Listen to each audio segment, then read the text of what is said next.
Bunk ഇറങ്ങിയത് 1960-ലാണെങ്കിലും 1855 മുതൽ ഇതിന് ചരിത്രമുണ്ട്. ശരിക്കും പറഞ്ഞാൽ ചീപ്പ് ബിയർ ബ്രിട്ടീഷുകാർക്ക് ഉണ്ടാക്കി കൊടുക്കാൻ വേണ്ടിയിട്ട് എഡ്വാർഡ് എബ്രഹാം ഡയർ എന്ന് പറഞ്ഞൊരു സായിപ്പ് 1855 കസോളി തുടങ്ങിയ ഒരു ബ്രൂവറി ആയത്. 1887 മീക്കിൻ എന്ന് പറഞ്ഞ സായിപ്പ് ഈ കമ്പനിയിൽ പാർട്ണർഷിപ്പ് എടുത്തു. ഡയർ മീക്കിൻ ബ്രൂവറി ആക്കി മാറ്റി.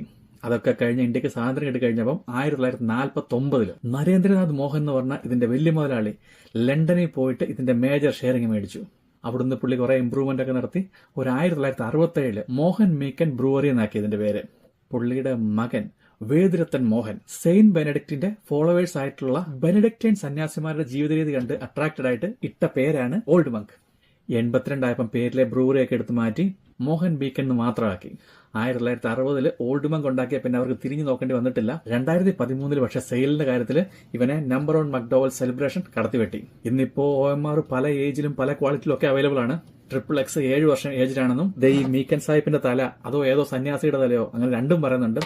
അതിന് 7 വർഷത്തിൽ കൂടുതൽ ഏജ് ഉണ്ടെന്നും ഈ സുപ്രീം ഇതിന് 12 വർഷത്തിൽ കൂടുതൽ ഏജ് ഉണ്ടെന്നും അങ്ങനെ പല പല ഏജിന്റെ കഥകളും ഉണ്ട്. സന്യാസിയുടെ ഒരു 2 സ്മോൾ എടുക്കാൻ ഈ കഥയൊക്കെ ആവശ്യമുണ്ടോ എന്ന് ചോദിച്ചാൽ ഒരാവശ്യവും ഇല്ല.